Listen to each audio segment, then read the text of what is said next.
नमस्कार। फिर से एक बार स्वागत है मेरे चैनल पर। मैं हूं राज। आप देख रहे हैं हाईवे नाइट। दोस्तों, ये जो कहानी है ये अमर जी ने भेजी है। अमर जी यूपी के रहने वाले हैं और ये घटना घटे 20-22 साल हो चुका है। अमर जी की उम्र लगभग 15 या 16 साल की रही होगी। तो चलते हैं इनकी कहानी में।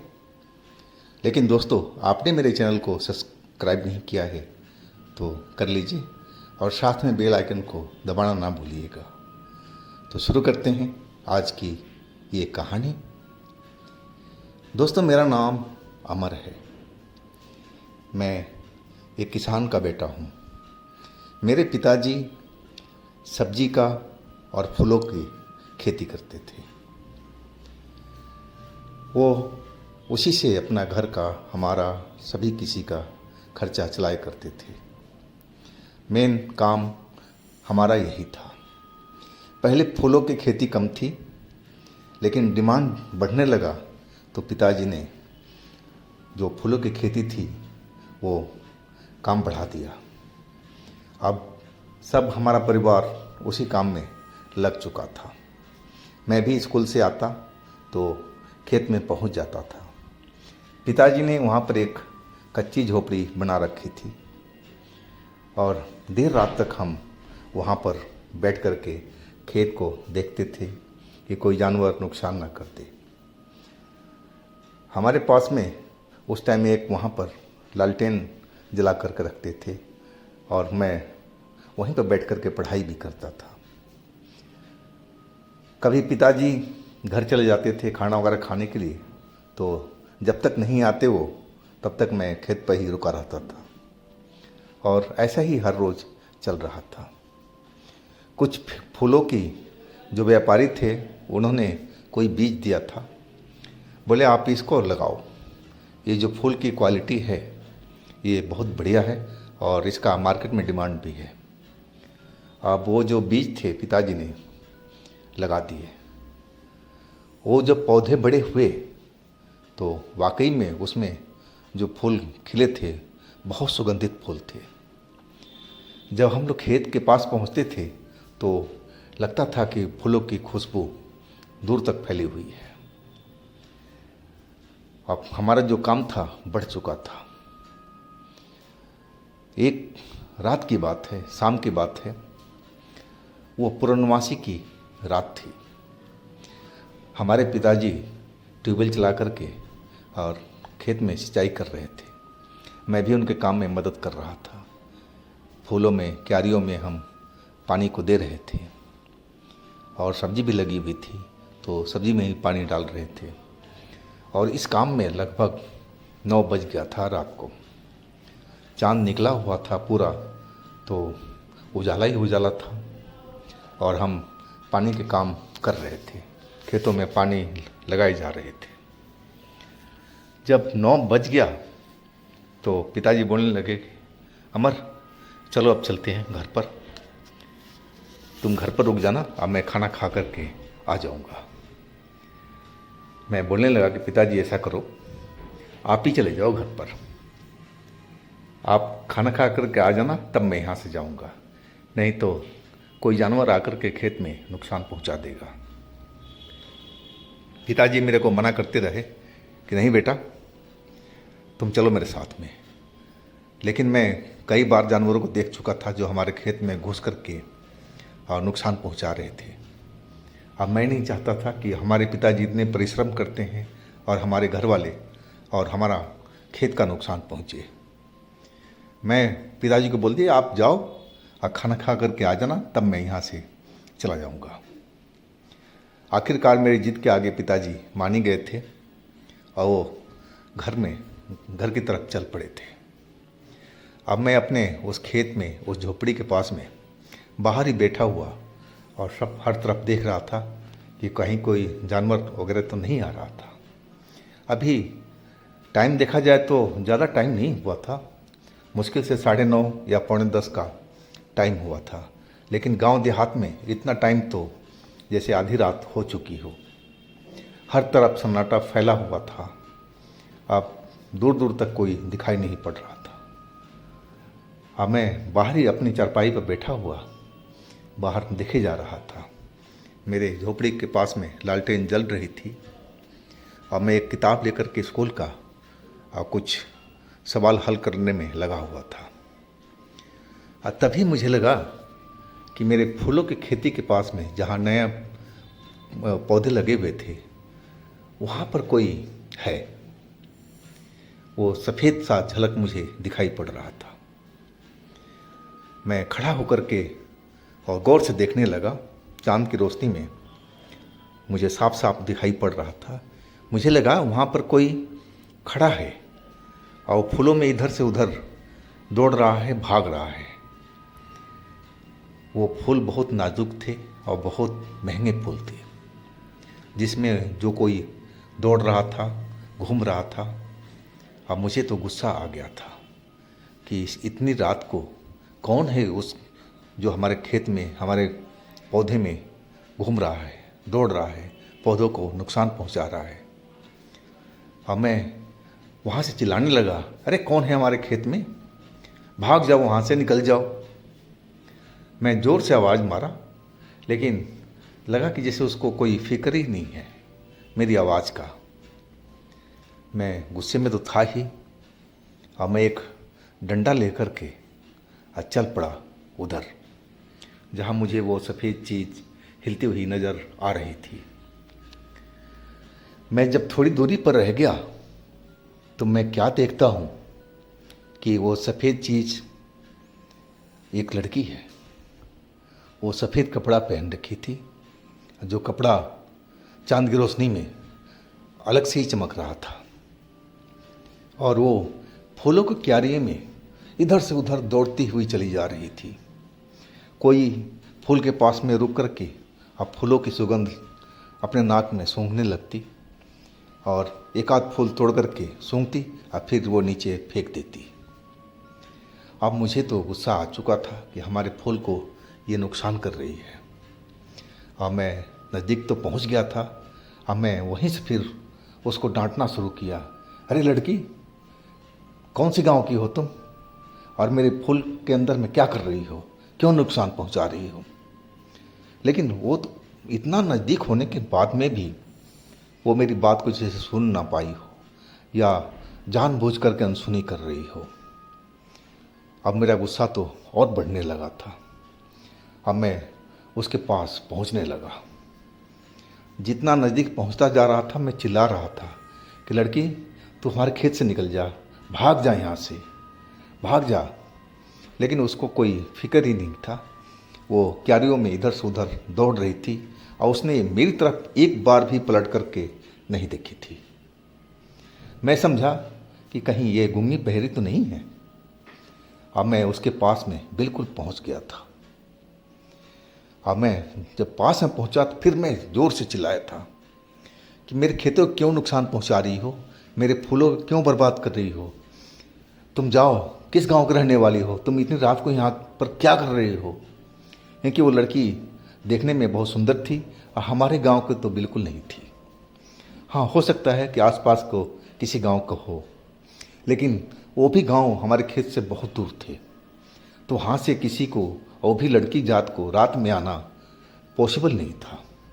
तो आखिर थी कौन ये। मैं बिल्कुल पास पहुँच करके और उसको कंधे पर हाथ रख दिया, यानी कि लड़की सुनो, क्यों नुकसान पहुँचा रही हो।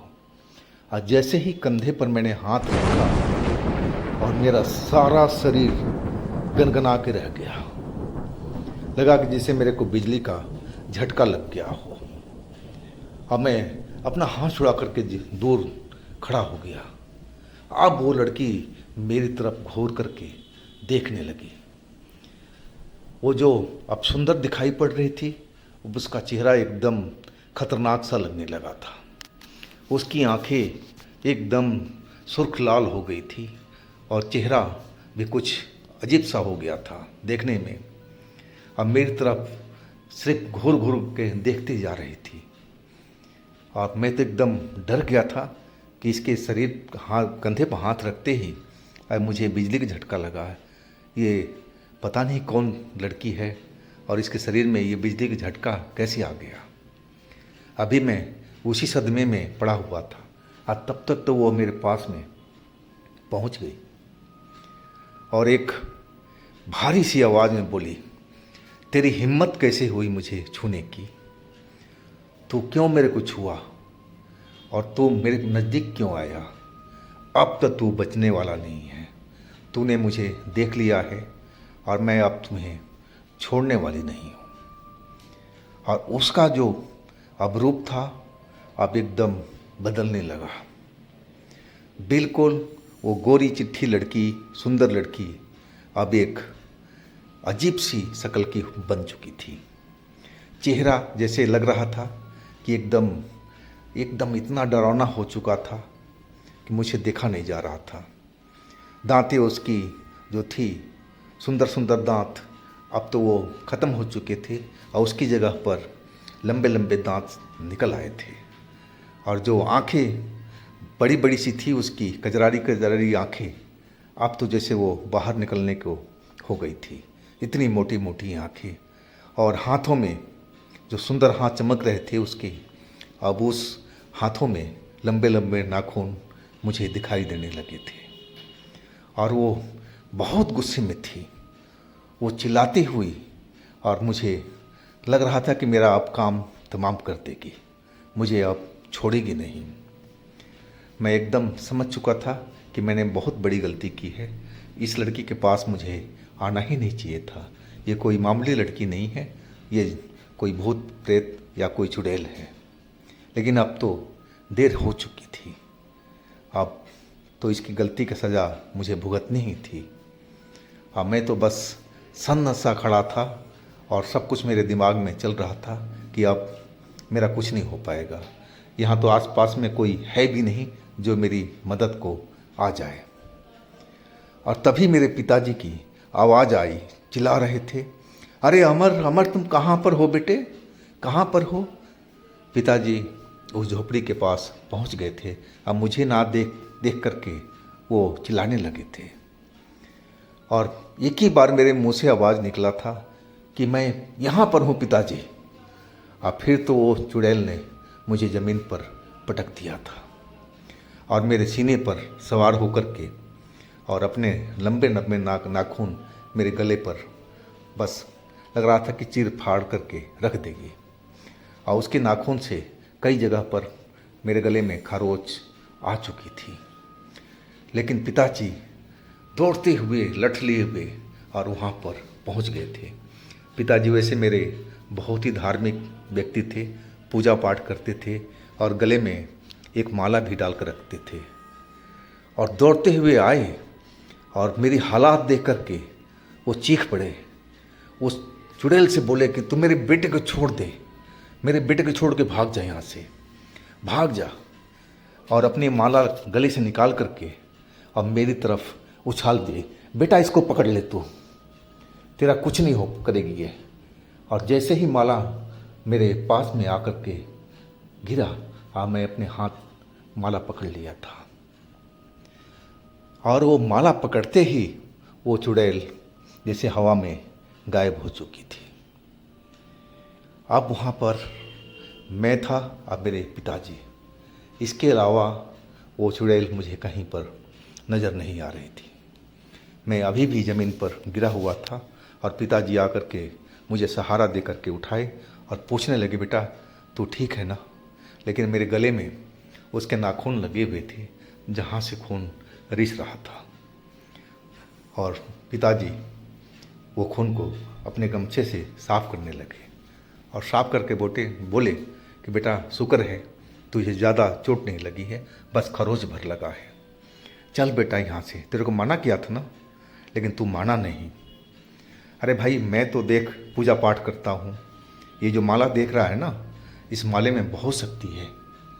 ये माला तेरे दादाजी का है और तब से मैं संभाल कर रखा हूँ इस माले को, और इसी माले से मैं पूजा पाठ करता हूँ। अब तो मैं सारी बात समझ चुका था कि जो पिताजी कह रहे हैं सारी बात सच है। मुझे इस जगह पर रात को अकेले में नहीं रहना चाहिए था, और वो भी फूलों की बगीचे में।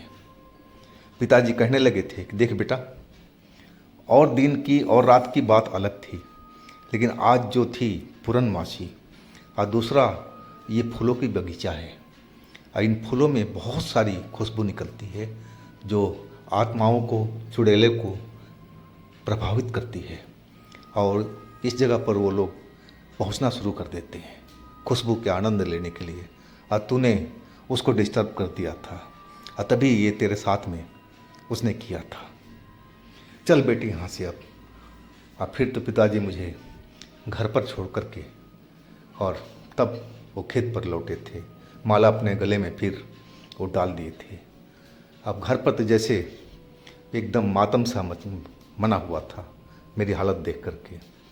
मेरी बहनें, मेरी माँ, मेरे चाचा चाची, सब लोग इकट्ठा हो चुके थे, लेकिन अब क्या हो सकता था, जो होना था तो हो चुका था।